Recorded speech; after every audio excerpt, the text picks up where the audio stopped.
Hey, what's up everyone? Welcome to 90 Day Fiancé latest news.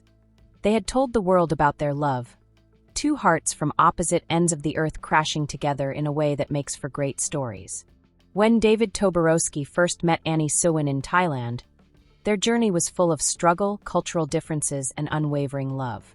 People who watched 90 Day Fiancé saw them struggle for each other, deal with the doubts of friends and family, and figure out how to make a life in a new country. Their marriage was not a fairy tale. It was something deeper. It really happened, bright and raw. Years went by. They found a tranquil happiness in the suburbs of America. Annie cooked in the kitchen with the same boldness and flavor that made her who she was. Laughter filled the room. David, who was older but still in love with her like a boy, wrapped his universe around hers. When their daughter was born, it felt like a full circle. It was a new life for them and the child. They didn't change when they became parents, they became deeper. They were no longer just friends or lovers, they were now a family. But sometimes, it only takes a second for everything to fall apart. It was a Tuesday, one of those sleepy, hot afternoons in late summer when the heat lingers like a sigh over the neighborhood. Annie had just nursed their baby and was on her way to the kitchen to warm up some leftovers. She hadn't slept much the night before because the baby was crying and waking her up every 2 hours. But she didn't say anything. She didn't do it very often. She handled the tiny challenges of being a mother with elegance, as if she had made a quiet promise long before the pregnancy test came back positive. David was upstairs, folding little clothing and smiling at how even socks could seem like little wonders. The peaceful bustle of becoming new parents filled their home. There were burp cloths on the couches, diapers on the counters, and half-sipped coffee cups all over the place. But there was tranquility amid the noise. A beat. Then it broke. Annie's chest began to feel constricted, but it wasn't too bad. A dull pain, like the draw of a deep breath taken too quickly. She stopped. Perhaps she had gone too fast. It could have simply been gas. She shook her head, touched her chest, and kept going. But the ache got worse, sharper, and deeper, like a hand within her ribcage squeezing her lungs. Her breath came faster. She couldn't see clearly. She reached for the counter, and her knuckles turned white on the marble. Annie couldn't move, even though the baby was crying in the other room. She tried to phone David, but her voice became stuck in her throat. There was only a stifled gasp. The ache was all across her body, from her chest to her arms to her neck. Her legs gave way. She fell to her knees, one hand still on the counter, and the other over her heart. David heard something. A noise that didn't fit. A breath, but not quite. A whisper, but it was scared. He ran down the stairs, expecting to see a broken bottle or a wailing baby. What he found made his heart stop. Annie fell down. Her face was pallid. Her eyes were wide with fear. She was conscious, but barely. Her lips moved softly as though imploring, but nothing came out.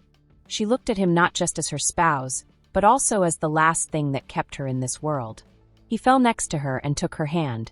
The baby cried from her cot, but David didn't get up. He called 911, and his voice broke. His free hand shook, and his whole body shook with anxiety that he could lose her. It felt like hours, but the ambulance were there in minutes. Sirens were screaming all throughout the neighborhood. They brought in a gurney. She was surrounded by paramedics. Air. Cuffs for blood pressure. Monitors. Annie was pulled up, softly yet quickly, with her head tilted and her fingers still seeking for David. He rode with her, clutching her hand tightly through chilly metal rails and rubber gloves. His heart shouted in the quiet of the ambulance. He could only think, this isn't how it ends. Not like this. At the hospital, there was organized panic that turned into pandemonium. Nurses moved quickly. They took the vitals. Blood draws, chest x-rays, and EKGs. People threw around words like myocardial infarction, pulmonary embolism, and arrhythmia. David didn't really understand them, but they tasted like terror. The type that stays in your gut and builds a home there. He waited in the waiting room with the blanket she had put over their kid that morning still in his hands. It had her fragrance. It smelled as it always does. He held on to it like it was his life. He felt like a stone was put to his chest every second. At last, a doctor came up.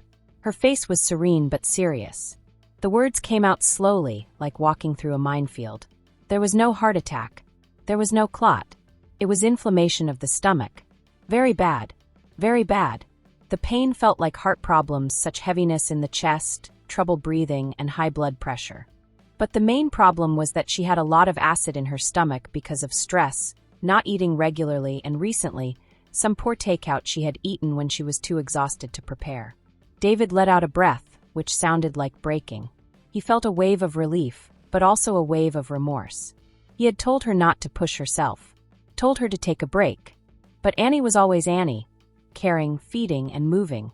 They relocated her to a hospital room to keep an eye on her. They started giving fluids, antacids, managing pain. She slept for hours, her body finally motionless, and her face was pale but tranquil. David was always there for her. He sat there watching her chest rise and fall, and remembering it. Every breath is a small miracle. He moved her hair away from her face. He spoke softly to her. Not because she could hear him, but because he wanted her to. He remembered the first time he saw her. She was in a karaoke bar with her friends, laughing, and her voice sliced through the music like sunlight through storm clouds. He fell right away. And that same smile had helped him get through some of the worst years of his life. She was here now. Still his. Still fighting. Word got around fast. The news got out. There was a lot of noise in the headlines. People on social media were quite worried.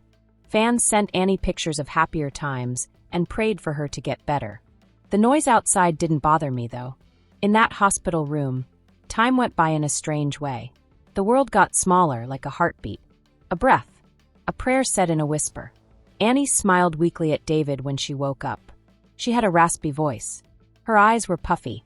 But she was there. Here. Living. That was enough. The physicians were hopeful. Her condition was critical, but it was controllable. She would get well. But she needed to sleep. No more food from outside. No late nights. No meals missed. She had to take care of herself the same way she took care of everyone else. Annie paid attention. She shook her head. But she understood even more than that. It wasn't just about eating. It was about limits. About knowing that even the strongest hearts need to take a break. David followed her about like a shadow for the next few days. He gave her food, wiped her face clean, read what her fans have to say, showed her images of their daughter, who had been staying with a friend. She got stronger every day. Her cheeks got their color back. Her laugh came back, faint and scratchy but sincere. When she eventually got out of the hospital, she and David walked gently out, holding hands with the sun on their faces. The paparazzi waited. The cameras clicked. But Annie didn't glance at them. She looked ahead, maybe with hope, but still with their gaze. When I got home, everything was different. The infant gurgled with happiness as she saw her mother. David cried out loud as he watched them. Annie stood in that kitchen again, the same area where it all began. Not to cook, just to take a breath. She didn't hurry back to her normal life. She learned to stop, to say no, to give someone else a job, to sleep when the baby did. David changed, too. He was more present, more aware. He jumped every time she reached for her chest. He smiled bigger every time she laughed. Their love, which used to be loud and on TV, had quieted down. More deeply, not based on drama, but on devotion. They began strolling together in the nights, with no phones or cameras, just silence and their footfall. They started cooking together, slowly and with care. They chatted a lot more, heard more, and David started to pray. Not in a religious way, but in the way people do when they've been on the verge and come back. He spoke in gratitude. Annie's healing wasn't only physical. It was an emotional thing. It was religious. She got back in touch with the lady she was before the cameras and the news. The girl from Buing Can who once wanted more, found it in the most improbable place. Next to an older guy from America who saw her not as a way out, but as a new beginning. They would joke about it in interviews weeks later. Annie would remark that fast food almost killed her. David would remark that terror almost killed him. But there was something else behind the jokes. The underlying fact that love, real love, is tested not by big gestures, but by hospital rooms and 3 a.m. calls to nurses. They were more private, more planned. Fame had brought them together, but survival had made them stronger. And in the quiet hours when their baby was asleep, they would sit together and not say anything. Just being. To hold hands. Hearing the smooth rhythm of their lives, which was almost lost but is now fiercely protected. Love isn't simply in the pictures from the wedding. It's in the bracelets you get in the hospital. The boring meals. How he felt her pulse when she was sleeping. It was hard for her to lean toward him when they were standing. It's how they kept coming back, even when it was scary. Even when it ached. And maybe most of all, it's in the quiet that comes after the storm, when everything is still and you know you've made it through. As one. This gossip is over. If you liked the video, then give your opinion in the comment box and stay with us by subscribing the channel. Thank you.